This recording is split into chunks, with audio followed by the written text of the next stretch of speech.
മീഞ്ച കടമ്പാർ ചാടിപ്പടുപ്പിൽ വീടിന്റെ വാതിൽ കുത്തിത്തുറന്ന് കവർച്ച. കർഷകനായ ഇബ്രാഹിമിന്റെ വീട്ടിൽ നിന്നും പണവും സ്വർണവും കവർന്നു. സംഭവം വീട്ടുകാർ ഉറൂസിന് പോയ സമയത്ത്. മഞ്ചേശ്വരം പോലീസും ഡോഗ് സ്ക്വാഡും വിരലടയാള വിദഗ്ധരും സ്ഥലത്തെത്തി പരിശോധന നടത്തി.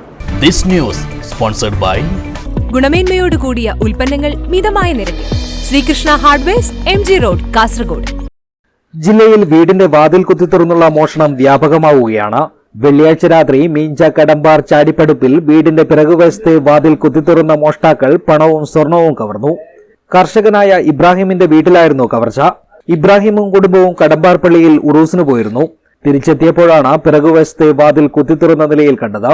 തുടർന്ന് നടത്തിയ പരിശോധനയിൽ പണവും സ്വർണവും മോഷണം പോയതായി മനസ്സിലായി. ഇന്നലെ രാത്രി 8 മണിക്ക് ഇവിടുന്ന് ഉറൂസിന് പോയതാണ് കൂട്ടിയിട്ട്. അന്നേരം 12 മണിക്ക് തിരിച്ചു വരുമ്പോൾ ഡവർ ഓപ്പൺ കിടക്കുന്നുണ്ട്, ബാക്ക് ഡവർ. അങ്ങനെ ഉള്ളിൽ ചെന്ന് നോക്കുമ്പോൾ അലമാരെല്ലാം തുറന്ന് കിടക്കുന്നുണ്ട്. അതിന് കുറച്ചൊരു 10,000 അടുത്ത് രൂപ നഷ്ടപ്പെട്ടിട്ടുണ്ട്.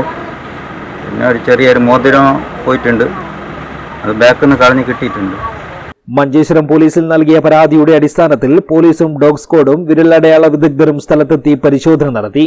സ്ഥലത്തെ CCTV ക്യാമറകൾ കേന്ദ്രീകരിച്ചുള്ള അന്വേഷണവും നടക്കുന്നുണ്ട്. എത്രയും പെട്ടെന്ന് പ്രതികളെ പിടികൂടുമെന്ന് പോലീസ് അറിയിച്ചു.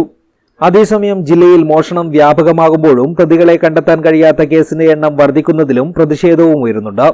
രാത്രികാല പോലീസ് പട്രോളിംഗ് ശക്തമാക്കിയാൽ ഒരു പരിധിവരെ കവർച്ചാ ശ്രമം തടയാൻ സാധിക്കുമെന്നാണ് പൊതുജനങ്ങളുടെ അഭിപ്രായം. News bureau, Uppala.